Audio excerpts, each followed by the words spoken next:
तंबाकू लाओ, तंबाकू लाओ। তুমি কি ভেবেছিলে আমরা অতই সোজা জাত? আমাদের ধরা কি এতটাই সোজা? এবার নে, ঠকিনা রক্ত পিচের চাট।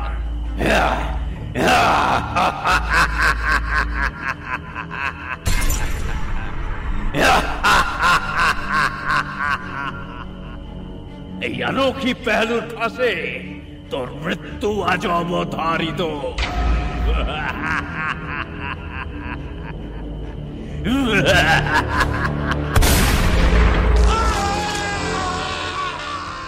লোক মারা ততদিন তোদের কাছে সহজ ছিল যতদিন আমি ছিলাম না। আমি থাকতে একটা লোককেও সহজে মারতে পারবে না এই ঠগির দল। আজ একটা মাথাকে সাবার করেছি, আগামী দিনে আরো করব। ঠগীদের আমার নামটা মনে রাখতে হবে। মনে রাখতে হবে আমার নাম বরকতউল্লাহ খান উর্ফ বাঁকাউল্লাহ।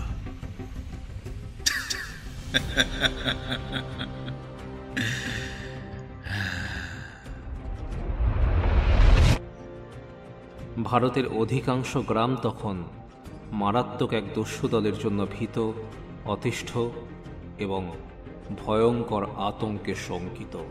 ইংরেজ সরকার তখন দিশেহারা এই দস্যু দলকে কিভাবে নির্মূল করবেন সেই ভাবনায়। সেই সময় বাংলার শাসন ব্যবস্থার হাল ধরলেন উইলিয়াম হেনরি স্লিম্যান এবং তিনি এমন একজনকে নিযুক্ত করলেন যার জন্য সকল দস্যু দলের মধ্যে উঠল ত্রাহি ত্রাহি রব। ফেলুদা কিংবা কিরিটির আগে, ব্যোমকেশ বক্সিরও আগে, এমনকি দারোগা প্রিয়নাথ মুখার্জিরও আগে এমন একজন ব্যক্তি বর্তমান ছিলেন এই বাংলায়, যিনি হলেন এই বাংলার সর্বপ্রথম গোয়েন্দা। তার নাম বরকতউল্লাহ খান ওরফে বাঁকাউল্লাহ। বাংলা অডিও স্টোরির জগতে এই প্রথমবার টিম গল্পগুজবের মাধ্যমে আত্মপ্রকাশ করতে চলেছেন বাংলার সাবেক কালের গোয়েন্দা চরিত্রকে নিয়ে লেখা বাঁকাউল্লাহ দপ্তরের প্রথম নিবেদন বহুরূপী।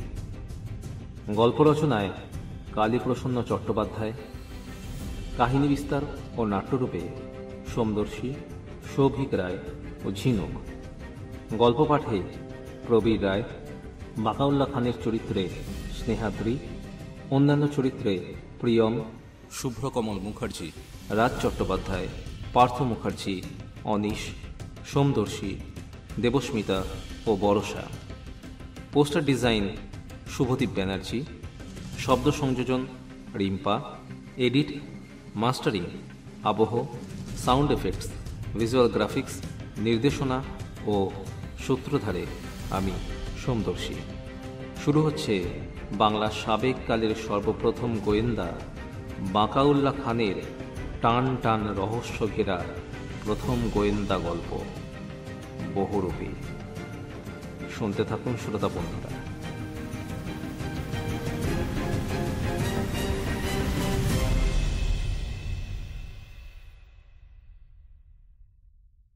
যে সময়ের কথা বলছি তখন বাংলাদেশের সকলের মধ্যে একটা ত্রাহি ত্রাহি রব উঠেছে। শুধু দেশীয় মানুষ নয়, তখনকার প্রশাসক দুর্দণ্ড প্রতাপ ইংরেজ বাহাদুরদেরও চোখের ঘুম উড়ে গিয়েছে। যাদের জন্য এই অবস্থা তারা যে কে অনেকদিন পর্যন্ত কেউ বুঝে উঠতে পারছিল না। হঠাৎ আসে, ধনী দরিদ্র পথিক ব্যবসায়ীদের লুট করে, তাদের হত্যা করে, হাত পায়ের জোর ভেঙে দিয়ে অন্তর্হিত হয়ে যায় অন্ধকারে। খালি চোখ তো নয়, অনেক অভিজ্ঞ চোখেও তারা ধরা পড়ে না। তৎকালীন প্রশাসক ইংরেজ বাহাদুরের কাছে যখন খবর আসে বা যখন তারা অকুস্থলে উপস্থিত হয় ঘটনা তদারক করতে, তখন গলিত নিথর শবদেহ ছাড়া আর কিছুই খুঁজে পায় না। যদিও তাদের মৃতদেহগুলির শরীরে অন্য কোনো আঘাতের চিহ্ন পরিলক্ষিত হয় না, কেবল যাদের মারা হয়েছে তাদের গলায় কালশিটে দাগ দেখে বোঝা যায় মৃত্যুর কারণ হঠাৎ শ্বাস অবরুদ্ধ হয়ে যাওয়া। তখন সপ্তদশ শতাব্দীর শেষ এবং অষ্টাদশ শতাব্দীর শুরুর সময়। বাংলা, বিহার, উড়িষ্যা, উত্তরপ্রদেশের বিভিন্ন জায়গায় দেখা গেল এই অজানা হত্যাকারী দলদের। যদিও পরে ইংরেজ সরকার তদন্ত করতে নেমে এবং দলিল ঘেঁটে জানতে পারে এক ভয়ঙ্কর তথ্য।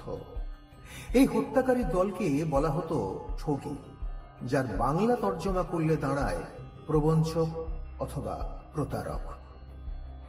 ভারতের বিভিন্ন গ্রাম বাংলায় এদের দৌরাত্ম্য থাকলেও বাংলায় কিন্তু তাদের আগমন ঘটে 1290 সালের দিকে। জানা যায় তৎকালীন শাসক ফিরোজ শাহের শাসনাকালে অর্থাৎ 1290 সুলতানি শাসনের সময় প্রায় 1000 খানেক ঠগ ধরা পড়ে। কিন্তু কোনো এক অজানা কারণে সুলতান তাদের কোন রকম সাজা না দিয়ে দিল্লিতে ফিরে না আসার শর্তে অনেকটা আপ্যায়নের সঙ্গে নৌকায় তুলে দিয়ে ভাটির দেশে তথা এই বাংলায় পাঠিয়ে দেয়। তারপর থেকেই বাংলার জলে, স্থলে, মাঠে, ঘাটে ছড়িয়ে পড়ে এই খুনির দল। জয় মা ভবানী, আজ তোর দৌলতে আবার এই মন্ত্রপুত কোদাল ও এই অনোখী পেহলুর জন্য আমরা আরো এক ব্যবসায়ীকে লুট করতে কামিয়াব হলাম মা। এই হলো সেই লুটের মাল মা, সব তোর চরণে অর্পণ করলাম। তোর জন্যই আমাদের পেট চলে মা। মা জয় মা। সর্দার, সর্দার! কি ব্যাপার? এটা তো রমেশের গলা। আমার পুজোর সময় ওইভাবে শোরগোল করছে কেন? সর্দার, গজব হয়ে গেছে। ওই সালা হরিনাথকে দফন করার সময় একটা ছোকরা আমাদের দেখে নিয়েছে। জানি না পুলিশের লোক কিনা। হলেও বা কি, হ্যাঁ? আমাদের ধরা কি এতটাই সহজ? হ্যাঁ, কই সেই ছোকরাকে দেখি তো, নিয়ে আয়। হ্যাঁ, ওই তো, ওই জামাল ধরে আনছে। কিরে জামাল, জলদি আসবি তো? সর্দার তো পূজায় বসবে না আবার। বলতে না বলতে এক দোহারা চেহারার লোক একটা ছেলেকে উমেশ নামক এক সর্দারের কাছে এনে হাজির করল। সর্দার জিজ্ঞেস করল, কিরে, তোর নাম কি? আগে আগে গোপাল। তা থাকিস কোথায়? আগে আগে কৃষ্ণনগর। কথাটা শুনে উমেশ সর্দারের চোখ রক্তবর্ণ হয়ে গেল। চোয়াল শক্ত করে সর্দার গোপালের একেবারে কাছে সরে এসে জিজ্ঞেস করল, তা নদিয়া থেকে মুর্শিদাবাদে কেন? সত্যি করে বল, কি উদ্দেশ্য তোর? তুই কি পুলিশের লোক? খাঁ সাহেব তোকে পাঠিয়েছে?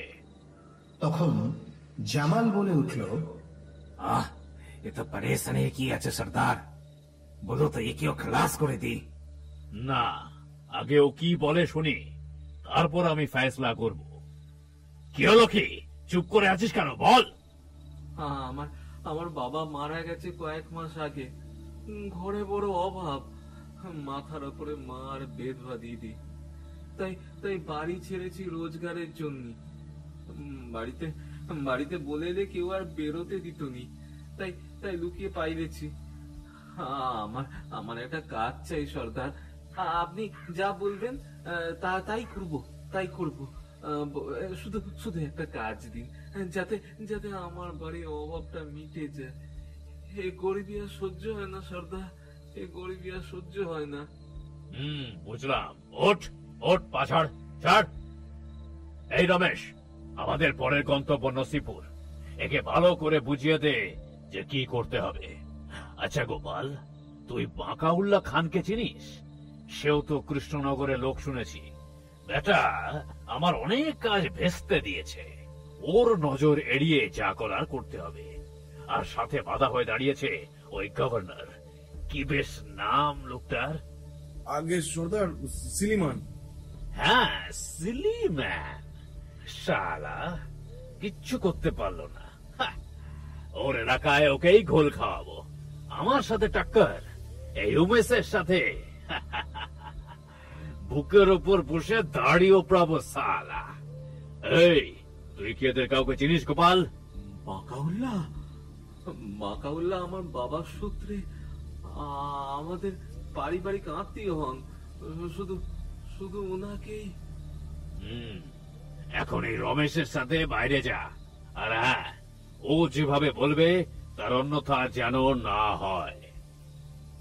রমেশ গোপালকে নিয়ে বেরিয়ে যাবার পর সর্দার উমেশ কি যেন একটা মনে মনে ভাবল। গোপাল ছেলেটাকে বিশ্বাস করা ঠিক হবে কি? বলা যায় না। ওই স্লেমান যেভাবে ওদের পেছনে লেগেছে সেটা আর যাই হোক কোনো হালকা ভাবে নেবার জিনিস নয়। উমেশ আর তার অন্যতম সঙ্গী জামালকে উদ্দেশ্য করে বলে, এই জামাল, ছেলেটার সাথে সাথে থাকবি, কড়া নজর রাখবি ওর উপরে। আমাদের ধান্দায় সব চলে, শুধু গদ্দারি নয়। সেরকম বুঝলে আমায় জানানোর প্রয়োজন নেই, বুঝেছিস তো?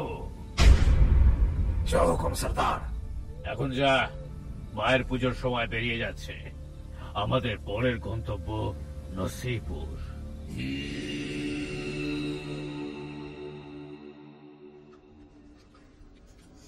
হুজুর, আপনি কি আমায় তলব করেছিলেন? Oh, yes, yes, yes. Come on in, come on in. আর ছবি কি বাকাউল্লাহ? Yes sir. তখন ভারতের গভর্নর লর্ড উইলিয়াম বেন্টিং বাংলার তৎকালীন প্রশাসক স্লেমানকে নির্দেশ দিলেন ঠগীদের যেন ঝাড়ে বংশে নির্মূল করা হয়। স্লেমানের পুরো নাম হল উইলিয়াম হেনরি স্লেমান। স্লেমানকে ঠগীরা বেশ ভয় করেই চলত, কিন্তু স্লেমান তাদের সম্পর্কে আরো বেশি সতর্ক ছিলেন। আসলে বড়লাটের নির্দেশটা শুনতে যত না কঠোর ছিল, সেটা পালন করা ছিল আরো বেশি কঠোর। যাদের বিরুদ্ধে এই যুদ্ধ তিনি করে চলেছেন তাদের সহজে চিহ্নিত করা যায় না।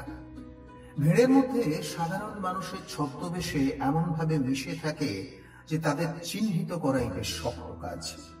খালি চোখে একটা ঠগীকে দেখে অধিকাংশ সময় মনে হতো না যে এই লোক সপ্তাহে প্রায় ৮-১০ জনকে খুন করতে পারে অতি নির্মম ভাবে। তবে এই ঠগীদের মধ্যে একটা ব্যাপার লক্ষ্য করা যায়, এরা কিন্তু সকলেই খুন করত না। দলের সকলের কাজ ছিল আলাদা আলাদা এবং তাদের নামও ছিল আলাদা। যারা সবার আগে থাকতো তাদের বলা হতো শোথা। পুলিশের ওপর যারা নজর রাখতো তাদের বলা হতো তেলহাই। যে শিকারকে ধরে রাখবে তাকে বলা হতো চামচি, বা যে কবর দেবে তাকে বলা হতো ভোজারা, ইত্যাদি সব নাম। এরা অধিকাংশই থাকতো ছদ্মবেশে, বহুরূপী সেজে। তো এদের মতো ধূর্ত ধরার জন্য স্লেমান খুঁজছিলেন এমন একজনকে যে ওদেরই মতো হবে চতুর, ধূর্ত এবং বেশ বদল করতে ওস্তাদ। তখনই তিনি খুঁজে পান বাকাউল্লাহকে। সাধারণ পুলিশের কর্মরত হয়েও বাকাউল্লাহ যেভাবে কুখ্যাত হাত কাটা হরিশকে ধরেছিল, তার জন্য সহজেই সে পুলিশের অধিকর্তা স্লেমান সাহেবের নজরে পড়ে যান। স্লেমান সাহেব যেমনটি চাইছিলেন, বাকাউল্লাহ ওরফে বরকতউল্লাহ খান ছিলেন একদম ঠিক সেই রকম। ছদ্মবেশে বহুরূপী ঠগীদের গোপনে ধরবার জন্য বাকাউল্লাহ ছিলেন একেবারে সিদ্ধহস্ত লোক।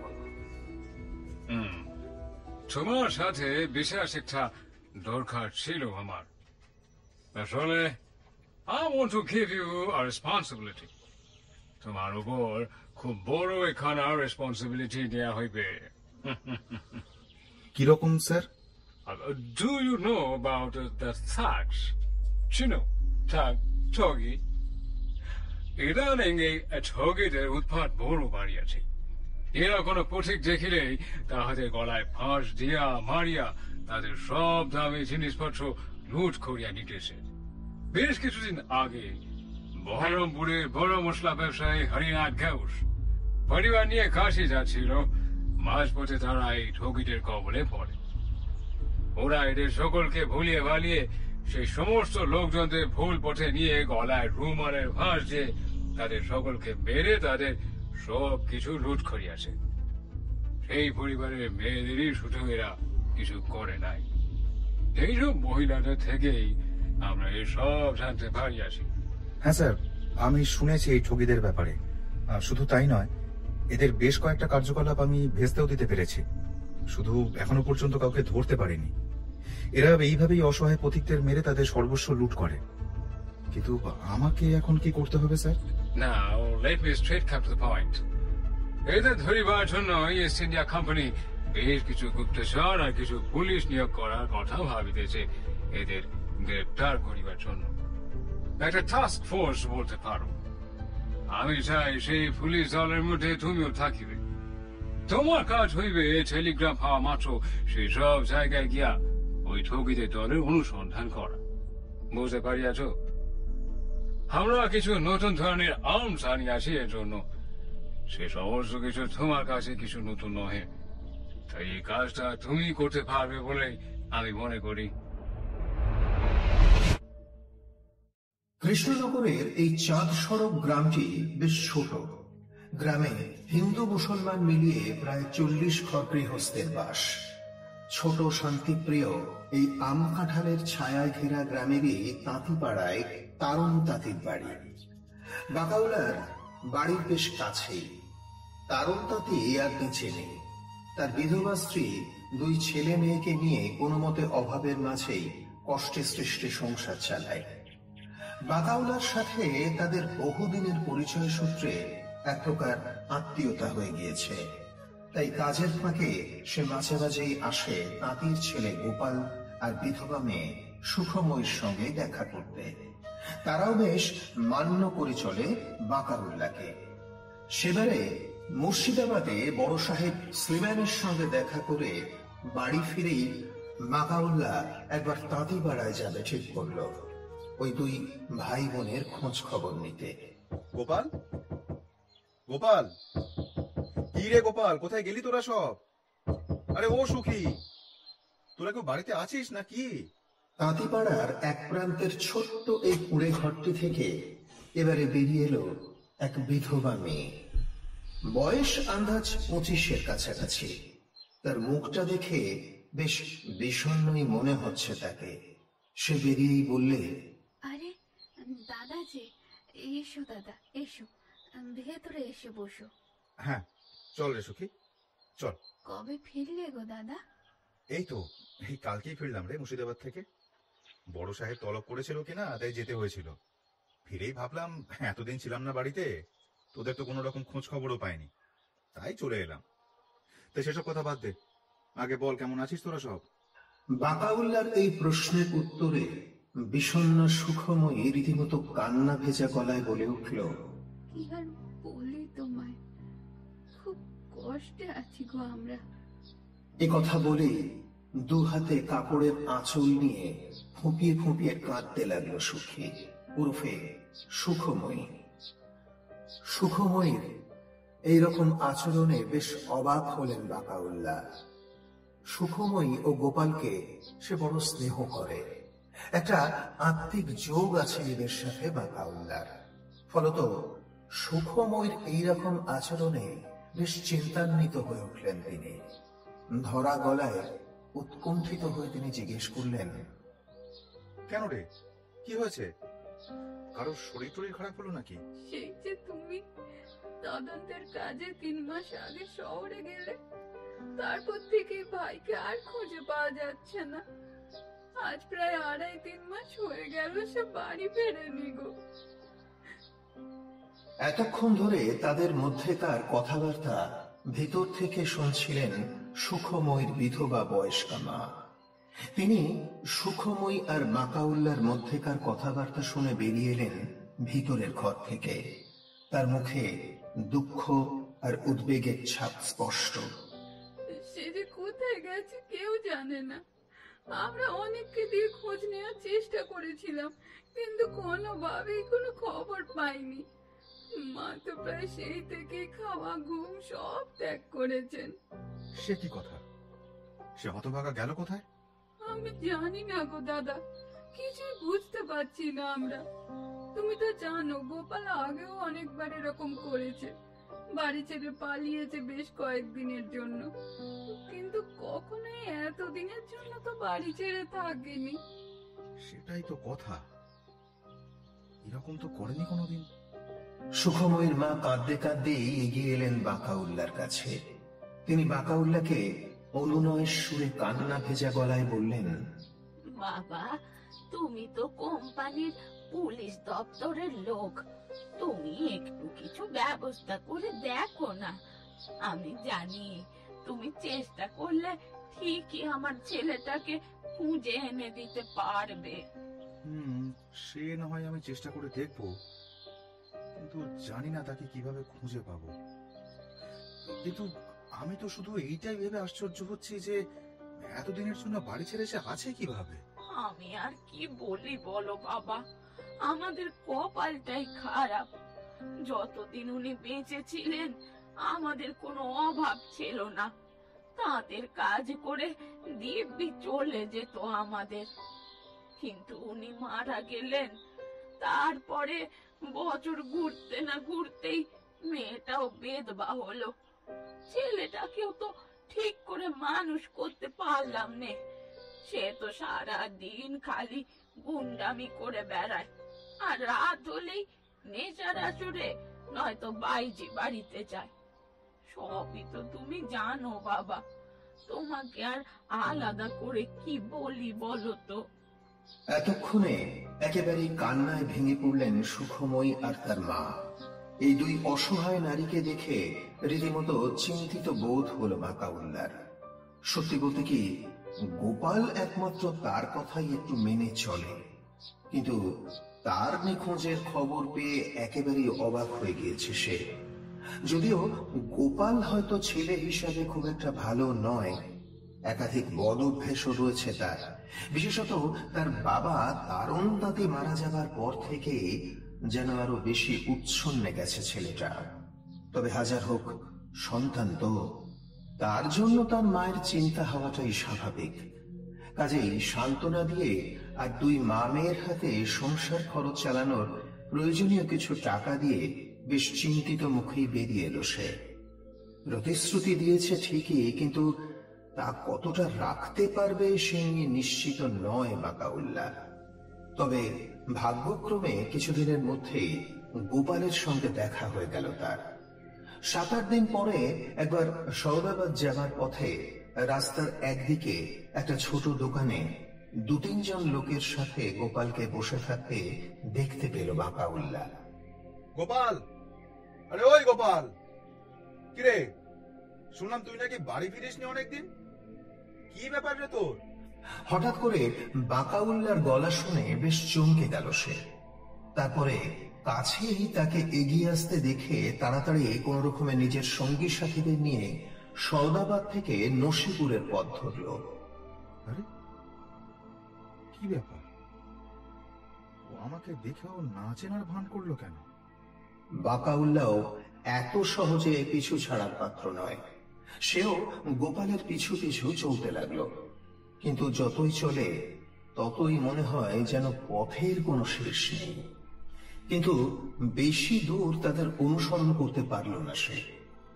নসিপুরের বাজারের বাঁকে কোথায় যেন অদৃশ্য হয়ে গেল গোপাল আর তার দলবল। আরে এ বেটা কোথায় গেল? খোঁজ নিতে হচ্ছে তো।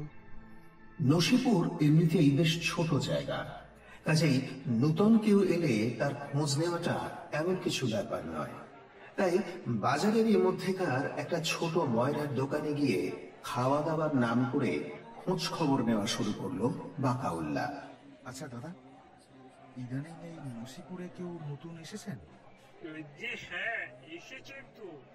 এই যে বাজারের মোড়ের যে দোতলা বাড়িটা আছে না, সেখানে একজন বয়স্ক ভদ্রলোক এসেছেন, সাথে আবার বেশ কিছু ছেলে ছোকরাও আছে দেখলাম। ও আচ্ছা, ঠিক আছে। সেই রাতটা সেই ময়রার বাড়ির একটা ঘর ভাড়া নিয়ে থেকে গেল বাকাউল্লাহ। মনে মনে কিছু একটা আশঙ্কা করেছিলেন তিনি। বুঝতে পেরেছিলেন গোপাল নিশ্চয়ই কোনো খারাপ কিছু পাল্লায় পড়েছে। রাতের বেলায় সুখময়ী ও সুখময়ীর মার অশ্রুসজল মুখটা বারবার তার চোখের সামনে ভেসে উঠছিল। যেভাবেই হোক ছেলেটাকে বাঁচাতেই হবে। কিন্তু সে ঘূর্ণাক্ষরেও বুঝতে পারেনি গোপাল পড়েছে ঠগীদের পাল্লায়। সমস্ত দস্তাবেজ পড়ার পর এতদিনে বাকাউল্লাহ জেনে গিয়েছে যে ঠগী হওয়া কোনো বড় ব্যাপার নয়। কবরের উপর বসে সরদারের সাথে মন্ত্রপুত তুফানি গুড় খেলেই এবং 18 বছর বয়স পার করলেই ঠগী হওয়া ও মানুষ মারার অনুমতি মিলত। তাই কোনো মতে কাটিয়ে পরের দিন সকালে অত্যন্ত গোপনে গোপালের সঙ্গে দেখা করল বাকাউল্লাহ। এবারে আর তাকে এড়াতে পারল না গোপাল। এই গোপাল, কি ব্যাপার রে তোর? আমাকে দেখেও না দেখার ভান করছিস, বেশ কয়েকদিন ধরে বাড়িও ফিরিসনি শুনলাম। আবার কোনো নতুন কুকীর্তি করেছিস নাকি বলতো? দাদা দাদা, তুমি আবার এখানে আসতে গেলে কেন? তা না এসে আর কি করি বল? তোর বাড়িতে কি অবস্থা এখন সেটা জানিস? তোর মা আর দিদি দুজনেই তো প্রায় অন্নজল ত্যাগ করতে বসেছে, আর এদিকে তুই তো সমস্ত বন্ধু বান্ধব নিয়ে ঘুরে ঘুরে বেড়াচ্ছিস। বাকাউল্লাহর কথায় আর কোনো জবাব দিতে পারল না গোপাল। চুপ করে মাথা নিচু করে দাঁড়িয়ে রইল সে। এসব অনেক হয়েছে, আর নয়। আজকে তুই আমার সঙ্গে বাড়ি যাবি। দাদা, আমি এখানে ভালো আছি, আমার জন্য চিন্তা করো না তোমরা। আর তোর মা আর দিদি, তাদের কথাটা তো একবার ভাব। তুমি তুমি ওদেরকে বলো আমার জন্য চিন্তা না করতে।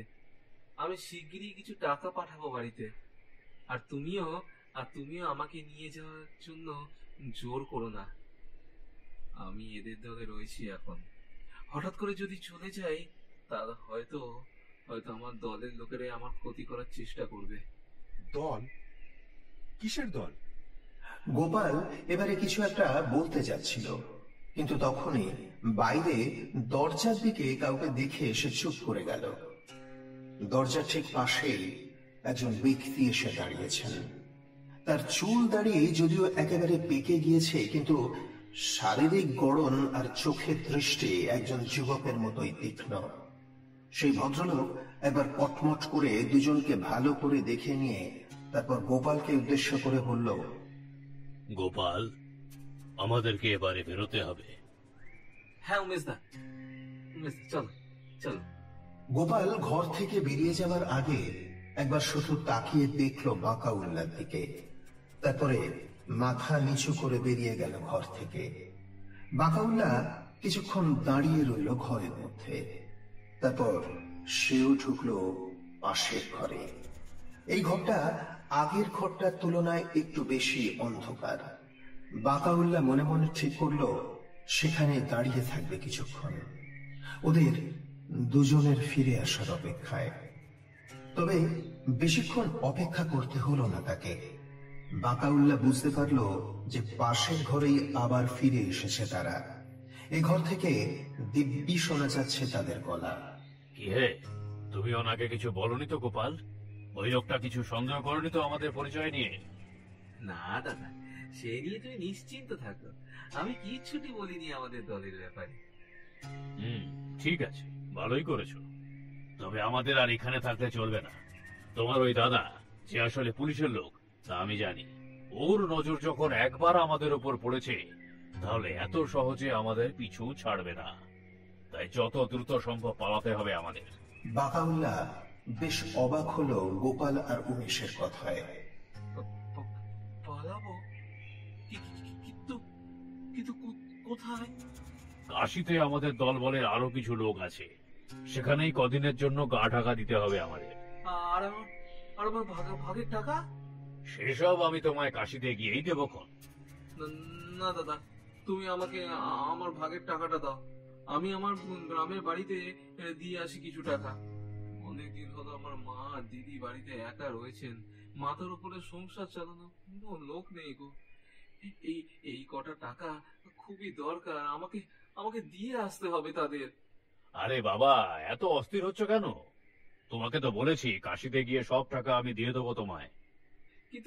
কিন্তু তুমি বুঝতে পারছো না, আমার বাড়ির লোককে যদি কিছু টাকা না পাঠাতে পারি তবে যে তারা না খেতে পেয়ে মরবে। তুমি যদি টাকাটা না দিতে পারো তাহলে আমাকে বলে দাও, আমি তোমাদের দলে আর থাকবো না।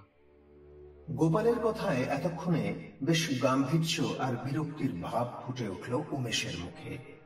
সেই গাম্ভীর্য গলা নিয়েই সে বলল, না, এখন আমি কোনো টাকা করে দিতে পারবো না। যা হবে সব কাশিতে গিয়ে। ভালো করে ভেবে দেখো গোপাল, কাশিতে গিয়ে ইংরেজ কোম্পানির গুদামখানা লুট করতে পারলে আমাদের আর কোনো অভাব থাকবে না। তুমি তোমার পরিবার নিয়ে সারা জীবন পায়ের উপর পা তুলে কাটাতে পারবে। তাই টাকার ভাবনা করো না, সেখানে গেলেই তোমার সব অভাব মিটে যাবে। না না, আমি আর তোমাদের সাথে কোথাও যেতে পারবো না। আগে আগে আমার ভাগের টাকা দাও, তবেই আমি তোমাদের সাথে যাবো কোথাও। শোনো গোপাল, তুমি আমাদের দলের অনেক গোপন খবর ইতিমধ্যেই জেনে গেছো, সুতরাং এত সহজে আমরা তোমাকে ছাড়তে পারবো না। তুমি ভালো করেই জানো আমাদের দলের লোকেরা কেমন, তারা প্রয়োজনে তোমার ক্ষতি করতেও ছাড়বে না। তাই বলছি, আমাদের সাথে কাশিতে চলো, তোমার চিন্তার কোনো প্রয়োজন নেই। সেই ওই তো তোমাদের শেষ অস্ত্র, তাই না? ঠিক আছে ঠিক আছে, আমার সাথে গলা মেলাবার মতো কেউ নেই, তাই আমি তোমাদের সাথে যেতে বাধ্য হচ্ছি। তবে মনে রেখো, আমি অনেক কাজই ইতিমধ্যে করে দিয়েছি, যার কোনো টাকা পয়সা আমি এখনো পাইনি। তাদের মধ্যেকার এই উত্তপ্ত কথোপকথন বাকাউল্লাহ চুপচাপ শুনছিল পাশের ঘর থেকে, কিন্তু এবার পাশের ঘর থেকে বেরিয়ে এলো সে। তাকে দেখেই একেবারে চমকে উঠল দুজনে। দাদা, তুমি এখনো এখানে? বাকাউল্লাহ এবারে সামনের লোকটিকে একেবারে অবাক করে দিয়ে তার হাত দুটো পিছিয়ে তাকে জড়িয়ে ধরল পেছন থেকে। তারপর গোপালকে উদ্দেশ্য করে সে বলে উঠল, গোপাল, তোর কোনো ভয় নেই, আমি আছি তোর সঙ্গে, এরা তোকে কোথাও নিয়ে যেতে পারবে না। কিন্তু এবারে রীতিমতো ধস্তাধস্তি শুরু হয়ে গেল ঘরের মধ্যে। উমেশ আর বাকাউল্লাহকে থামানোর চেষ্টা করতে লাগলো গোপাল বারবার, কিন্তু সব চেষ্টাই বৃথা। কিন্তু অবশেষে থামতে হলো বাকাউল্লাহকে। আচমকাই যেন কেউ কিছু দিয়ে ভীষণ জোরে আঘাত করলো তার মাথার পেছনে। দু চোখে অন্ধকার নেমে আসার আগের মুহূর্তে সে বুঝতে পারলো আরেকজন লোক এসে দাঁড়িয়েছে ঘরের মধ্যে, তার হাতে লাঠি জাতীয় কিছু। অজ্ঞান হয়ে যাওয়ার আগে একবার শুধু গোপালের চিৎকার শুনতে পেল সে, দাদা!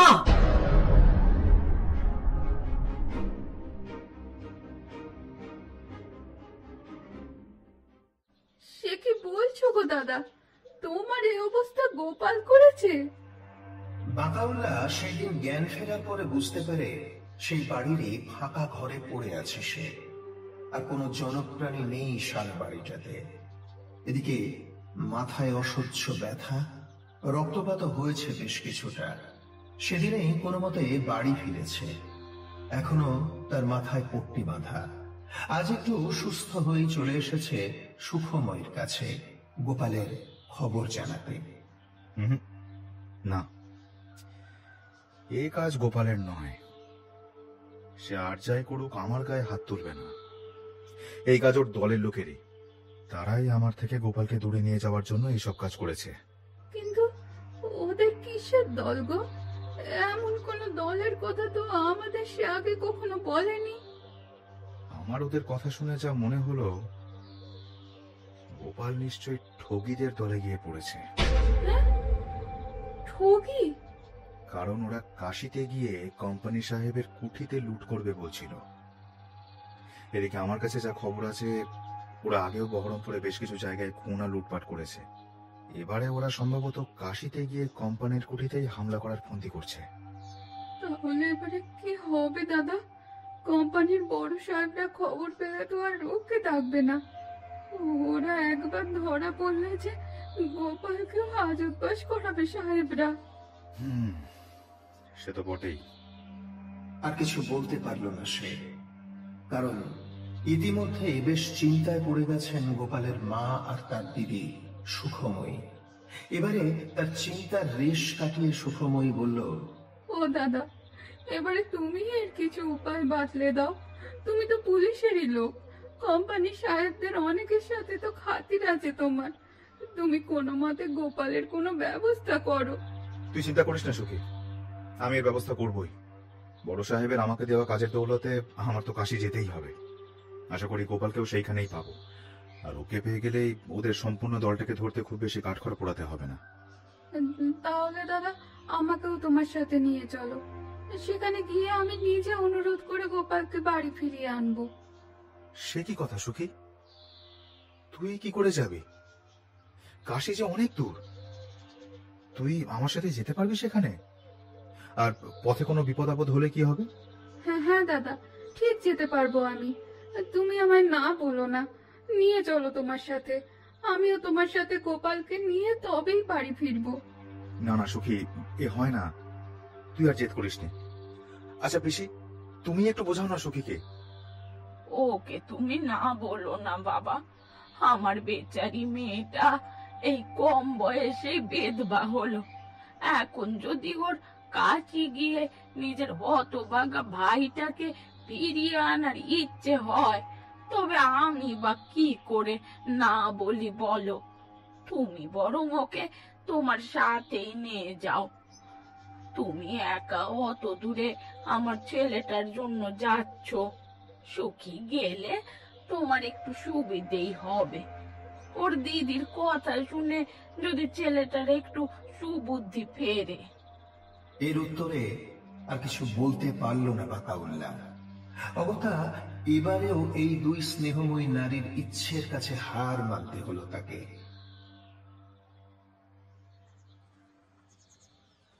শহর মুর্শিদাবাদের এই ঘাটেই কাশি যাওয়ার নৌকা আসে। সেই ঘাটেই তাদের ভাড়া করা নৌকায় আরো 2-3 যাত্রী পরিবারের সাথে উঠে বসেছে বাকাউল্লাহ আর সুখময়ী। অবশেষে এক সময় জোয়ারের টানেই ছলাৎ ছলাৎ শব্দে নৌকা ছেড়ে দিল কাশির উদ্দেশ্যে। ওই নৌকাতেই তাদের সঙ্গে উঠেছে একদল সাধু। কাশিতেই যাবেন তারা। সেই একদল সাধুর মধ্যে যিনি প্রধান, সেই লোকটির বেশভূষা সবার থেকে আলাদা। লোকটির সারা গায়ে ছাই ভস্য, মাথায় চূড়ো করে জটা বাঁধা, আর মুখ ভর্তি সাদা বড় বড় দাড়ি। লোকটাকে দেখে বাকাউল্লাহর অবচেতন মন বলে উঠল, কিছু একটা যেন ঠিক নেই। আর যাই হোক, যতই সাধুর ভেক ধরো, ও সাধু অন্তত নয়। ওই দেহাবয়ব আর ওই চোখের সাথে সে পূর্ব পরিচিত। বাকাউল্লাহকে সাধুর ওই দলের দিকে অদ্ভুত ভাবে তাকিয়ে থাকতে দেখে সুখময় জিজ্ঞেস করল, ওই সাধুর দিকে একভাবে কেন চেয়ে আছো দাদা? তুমি কি ওনাকে চেনো? ঠিক বুঝতে পারছি না, তবে ওই চোখ দুটো যেন কোথাও দেখেছি মনে হচ্ছে। কোথায় দেখেছো? হ্যাঁ, এবার মনে পড়েছে।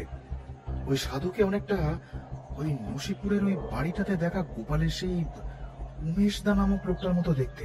কি বলছো গো দাদা? তার মানে সেই ঠক? ঠিক বুঝতে পারছি না, তবে মনে তো হচ্ছে সেই রকমই কিছু। লোকটার মুখেও বেশ অস্বস্তি ফুটে উঠেছে বলে মনে হচ্ছে। দাদা দাদা, ওই দেখো, ওনার ডান দিকের 2 লোকের পর আর একটা সাধুকে আমাদের গোপালের মতো দেখতে না অনেকটা? ঠিক কথা বলেছিস তো। তার মানে ও কি আমাদের গোপাল দাদা? এই চুপ কর চুপ কর চুপ। যদি সাধুদের দলটা সত্যি সত্যি বহুরূপীদের দল হয়, তবে আমাদের শান্ত থাকতেই হবে, নইলে আমাদের সাথে সাথে গোপালেরও ক্ষতি হবে। এবার তাহলে এবার উপায়? এখন আপাতত কথা বলা যাবে না গোপালের সাথে, তবে দেখছি কাশিতে নেমেই একবার কথা বলার চেষ্টা করব। ওকে যে করেই হোক এ সমস্ত লোকেদের হাত থেকে ছাড়িয়ে নিয়ে যেতেই হবে। কিন্তু এদিকে তাদের কাশি যাত্রা মোটেই খুব একটা সুখকর হল না। কাশির ঘাটে পৌঁছতে না পৌঁছতেই ডাকাত দলের হাতে পড়তে হলো তাদের। সবে সেই সন্ধেবেলায় কাশির শান্ত নিরুপদ্রব ঘাটে পৌঁছেছে তারা। এমন সময় হঠাৎ নারী পুরুষের তুমুল কৌতূহল লেগে গেল নৌকার মধ্যে। কি ব্যাপার বলতো সুখী? হঠাৎ এত শোরগোল কিসে? সেটাই তো বুঝতে পারছি না। কারোর কিছু বিপদ আপদ হলো না তো? এদিকে নৌকা যাত্রীর উপরে চড়াও হয়েছে সেই সাধু সেজে থাকা ঠগি আর তার দলবল। তাদের সবার মুখে জয় মা ভবানী হুঙ্কার। তাদের সেই বুড়ো সাধুর মতো বেশ এখন আর নেই। দলের প্রত্যেকেই বেশ তাগড়া জোয়ান। ভয়ঙ্কর উগ্রতা খেলা করছে তাদের চোখে মুখে। সুখময়ী আর বাকাউল্লাহ অবাক হয়ে দেখল, তাদের নৌকায় থাকা মাঝিদের গলায় পিছিয়ে ধরছে নিজেদের কোমরে গোঁজা এক ধরনের লম্বা হলুদ রুমাল দিয়ে। রুমালের মাঝখানে একটা ছোট পয়সার আকারের গেট দেওয়া। একজন ঠগি পিছ মোড়া করে জড়িয়ে ধরছে একজন লোককে, আর ঠিক তখনই তার সাথের সাথেটি সেই রুমাল পিছিয়ে ধরছে সেই অসহায় লোকটির গলায়। সেই মরণ ফাঁসি গলায় কিছুক্ষণ বলির পাঁঠার মতন কিছুক্ষণ ছটফট করতে করতে স্থির হয়ে যাচ্ছে মানুষগুলো। রীতিমতো দৌড়ি লেগে গেছে নৌকার মধ্যে। প্রাণ ভয়ে সবাই পালাতে পারলে বাঁচে। কিন্তু বাকাউল্লাহ লক্ষ্য করলো ঠগীরা সবাই পুরুষদের উপর আক্রমণ করছে ঠিকই, কিন্তু মহিলাদের গায়ে হাত দিচ্ছে না। সেখানে সুখীকে বলল, সুখী, তুই বাকি মেয়েদের নিয়ে যত তাড়াতাড়ি পারিস ঘাটে নেমে যা। ভীত আর সন্ত্রস্ত সুখময়ী এবার কোনো মতে বলে উঠল, কিন্তু দাদা তুমি? আহা, আমার কথা চিন্তা করিস না তুই, আমার কিছু হবে না, আমার সাথে বন্দুক আছে। তুই তাড়াতাড়ি নেমে গিয়ে দেখ কাছের পাড়া থেকে কোনো লোকজনকে নিয়ে আসতে পারিস কিনা। সুখময়ী বাকাউল্লাহর উদ্দেশ্য বুঝতে পারল। এবার সে নৌকোয় থাকা মেয়েদের নিয়ে এগিয়ে গেল ঘাটের দিকে। কোমরে থাকা বন্দুকটা বের করে একবার গুলি ভরা আছে কিনা দেখে নিল বাকাউল্লাহ। আগের বারে এরা তার হাত ছাড়া হয়েছে, কিন্তু এবারে আর সেই একই ভুল হতে দেবে না সে। ঠগীদের বিরুদ্ধে রুখে দাঁড়ালো বাকাউল্লাহ একাই। সেই ঠগীদের মধ্যে একজন লোককে তার ঘাড়ের পিছন দিক থেকে পিছিয়ে ধরে বলে উঠল, কিরে, কোথায় তোদের দলের সেই নেতা উমেশ? তাকে ডাক, দেখি তার কত বড় ক্ষমতা। আমার সামনে একবার আসুক। সেই দলের মধ্যে থেকে এতক্ষণে বাকাউল্লাহর সামনে এসে দাঁড়ালো সেই জটাধারী বুড়ো সাধু। কিন্তু তখন তার রূপ অন্যরকম, চোখ দুটো দিয়ে আগুন ঝরছে যেন। সে এখন আর নিরীহ সাধু নয়, ঠগী দলের সর্দার উমেশ। সে এবারে এগিয়ে এসে বলল, তুমি কোম্পানির লোক বলে ভেবো না যা ইচ্ছে তাই করবে।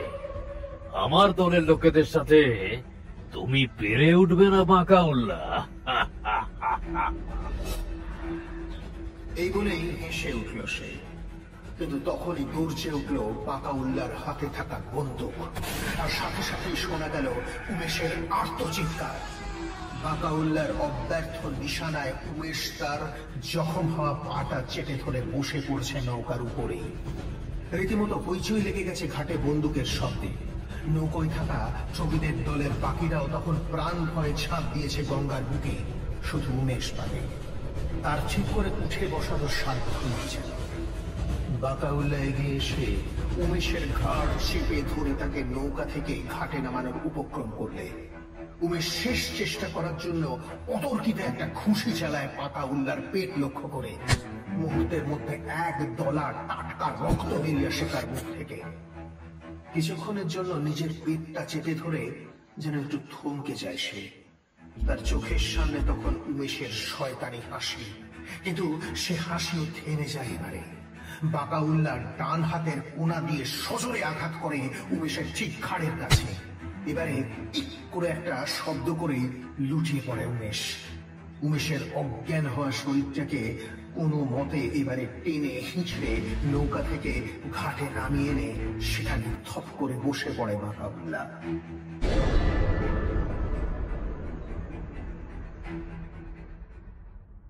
দাদা। পরের দিন সকালে আস্তে আস্তে চোখ খুলে বাকাউল্লাহ বুঝল একটা ছোট তবে বেশ আলোকিত ঘরের বিছানায় শুয়ে আছে সে। তার ঠিক পাশেই বসে আছে সুখময়ী, উদ্বিগ্ন চোখে।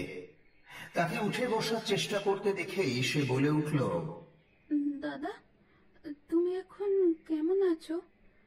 শরীর এখন ঠিক আছে তো একটু? আমরা কোথায়? কিছু চিন্তা করো না বাবা, তোমরা এখন আমার হেফাজতে আছো, মানে সুরক্ষিত আছো। এবারে বাকাউল্লাহ দেখল বিছানার এক পাশে এক প্রৌঢ় বাঙালি ভদ্রলোক দাঁড়িয়ে, শান্ত সৌম্য মুখে সান্ত্বনা দানের ভঙ্গি। আপনি কে? আপনাকে তো ঠিক চিনতে পারলাম না। উনিই তো কালকে আমাদের সেই বিপদ থেকে রক্ষা করলেন গো দাদা। কালকে যখন তুমি ঘাটে এসে অজ্ঞান হয়ে পড়লে, উনিই তখন আমাকে সাহায্য করলেন তোমাকে এই বাড়ি অবধি আনতে। তোমার এই অবস্থা দেখে উনি নিজেই ওনার বাড়িতে আমাদের থাকার ব্যবস্থা করে দিলেন। আমি সোমনাথ চক্রবর্তী, এই কাশিতেই নিবাস আমার। কাল যখন তোমাদের নৌকাতে ঠগীরা আক্রমণ করলো, তখন তখন আমিও ওই ঘাটের কাছ থেকে হইচই আর বন্দুকের শব্দ শুনে আরো আরো সব এদিকে লোকদের নিয়ে গেছিলাম ওই ঘাটের দিকেই। সেখানে গিয়ে দেখি তোমাদের এই অবস্থা। এবারে আগের রাতের সমস্ত ঘটনা একে একে মনে পড়ে গেল বাকাউল্লার। আপনাকে অনেক ধন্যবাদ চক্রবর্তী বাবু। আপনি না থাকলে আমাদের যে কি হতো কাল তা কে জানে। না না না না, আমাকে আমাকে ধন্যবাদ দিও না। সবই সবই ঈশ্বরের কৃপা। তোমার সাহসেই উমেশ আর তার দলবল হাতে নাতে ধরা পড়েছে। তবে আমি এও জানি তোমরা ওই সুখময়ীর ভাই, মানে গোপালকে তো কালকে খুঁজে পাওনি। সুখময়ী আমাকে সব কথাই বলেছে কেন তোমরা এসেছো কাশিতে। তা চিন্তা করো না, আমি তোমাদের সাহায্য করব গোপালকে খুঁজতে। না চক্রবর্তী মশাই, আপনি ইতিমধ্যেই অনেক কষ্ট স্বীকার করেছেন আমাদের জন্য। আমরা আপনাকে আর ব্যতিব্যস্ত করব না। আরে আরে না না না না, এতে ব্যতিব্যস্ত হওয়ার কিছুই নেই। বরং আমাদের তোমাকে ধন্যবাদ দেওয়া উচিত। এই ঠগিরা বেশ কয়েকদিন ধরেই আমাদের মানে এই কাশীর লোকেদের প্রাণ অতিষ্ঠ করে তুলেছিল। তোমার জন্যই আজ উমেশ আর তার দলের হাত থেকে বাঁচলাম আমরা। হ্যাঁ, সে এখন ওই পুলিশের হেফাজতে। আর কারোর ক্ষতি করার সাধ্য নেই তার। কিছুদিন পরে সুস্থ হতেই সোমনাথ বাবুর সাহায্যে বাকাউল্লাহ বেরিয়ে পড়ে কাশীর পথে পথে গোপালকে খুঁজতে। এইভাবেই সে সারা দিন তাকে খুঁজে বেড়ায়, আর সন্ধে হলে হতাশ হয়ে বাড়ি ফিরে আসে। তবে অবশেষে একদিন তার খোঁজ সে পেয়েই গেল। একদিন ওশিঘাটে সন্ধ্যার আরতি দেখতে গিয়ে সেখানেই দেখা মিলল গোপালের। সেখানে সে সারা গায়ে ভস্য মেখে গেরুয়া ধুতি আর চাদর গায়ে সাধু সেজে বসে আছে। আর কেউ চিনতে না পারুক, বাকাউল্লাহ ঠিকই চিনতে পারল তাকে। অবশেষে তার অনেক অনুরোধ আবদারে সেদিন চক্রবর্তী বাবুর বাড়িতে সুখময়ীর কাছে যেতে রাজি হলো সে। সুখী, কিরে কোথায় গেলি? এসে দেখ এই হতভাগাকে কেমন ধরে এনেছি। এবারে অন্তঃপুর থেকে দ্রুত বেরিয়ে এসে নিজের ভাইকে সামনে দেখে এক প্রকার হতবাক হয়ে গেল সে। দিদি,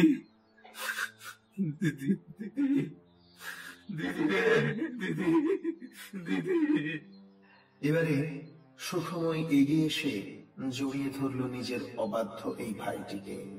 কি রে, আমাদের না বলে কাদের সাথে চলে গেছিলি তুই বল? জানিস মা তোর চিন্তায় না বাঁচার মতো বেঁচে আছে। এবারে আবেগে রুদ্ধ হয়ে গেল সুখময়ের গলা।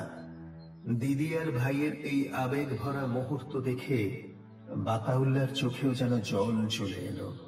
সে চোখ মুছে গোপালকে বলে উঠল, তুই তো নৌকাতেই ছিলে আমাদের সাথে, কিন্তু পরে যখন উমেশ দলবল নিয়ে হামলা করলো সবার উপর, তখন তুই কোথায় গেছিলি? তোকে তো তখন দেখতে পাইনি আমরা। আমি সেদিন ওদেরকে বাধা দিয়েছিলাম যাতে ওরা তোমাদের আক্রমণ না করে, কিন্তু উমেশ আমার কথা শুনেনি। বরং আমি ওকে বাধা দিতে গেলে ও তোমার সামনে যাওয়ার আগেই আমাকে ধাক্কা মেরে নদীতে ফেলে দেয়। তখন গঙ্গায় ভরা জোয়ার ছিল, তাই ও ভেবেছিল আমি হয়তো ডুবে যাব, কিন্তু কোনো মতে সাঁতরে আমি এপারে এসে উঠেছিলাম। পরে আমি জানতে পারি তোমার জন্য উমেশ আর ওর দলের বাকিদের ধরতে পেরেছে পুলিশ, আর যারা নদীতে ঝাঁপ দিয়েছিল তাদের বেশিরভাগই মৃতদেহ উদ্ধার হয়েছে। গোপালের সব কথা শুনে বাকাউল্লাহ প্রশ্ন করল তাকে, তা যখন তুই আবার নদীর এপারে ফিরে এলি, তখন তাহলে আমাদের কাছে এলি না কেন? এবারে তো আর উমেশের ক্ষতি করার ভয় ছিল না।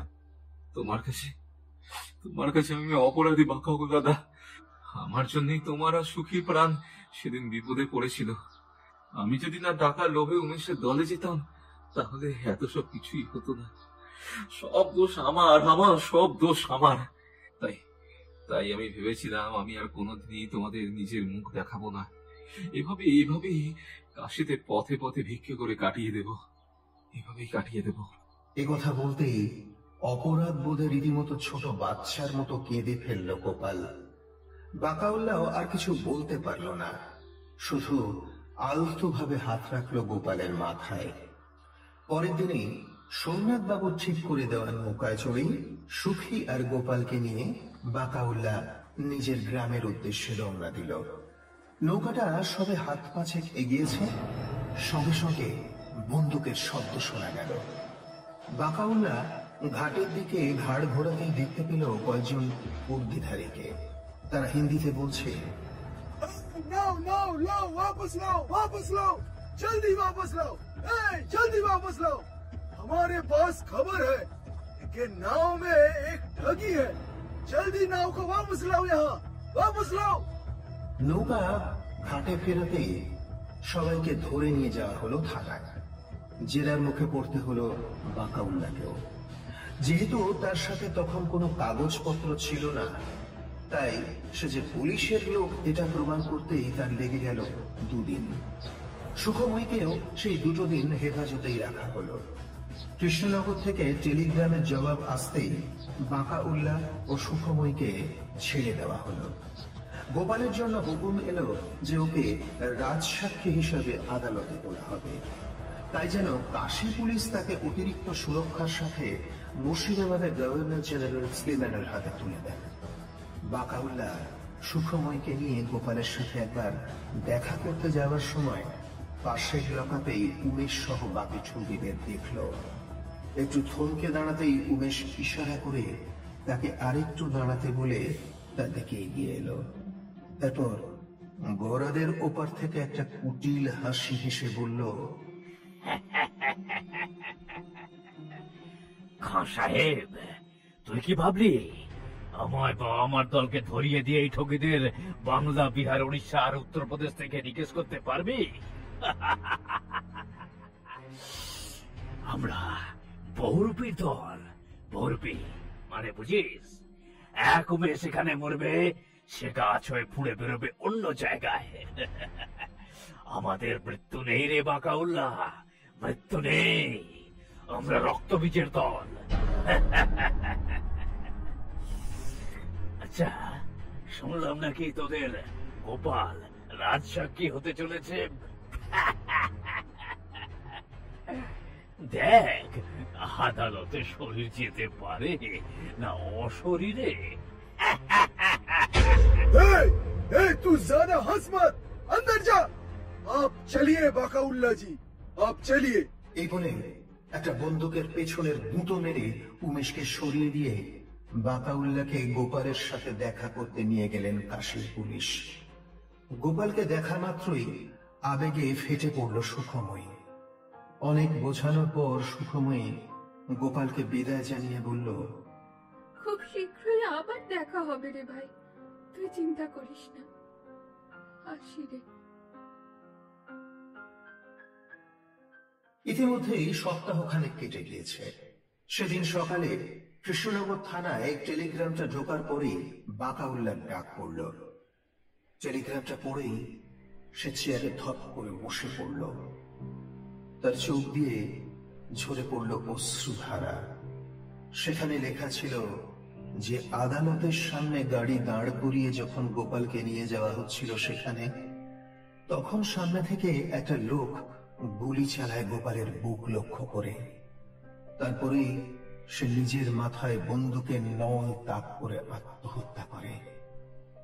বাকাউল্লাহর কানে তখন উমেশের বলা শেষ কথাগুলো ভাসছিল। আমরা বহুরূপীর দল।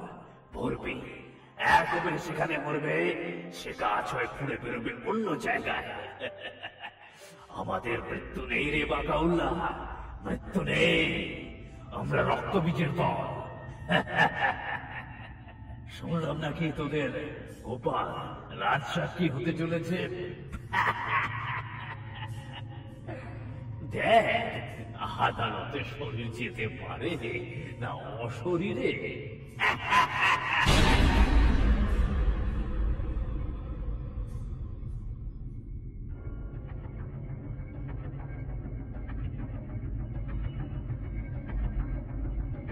কেমন লাগলো আমাদের আজকের গল্প নিচে কমেন্ট করে জানাতে কিন্তু একদম ভুলবেন না।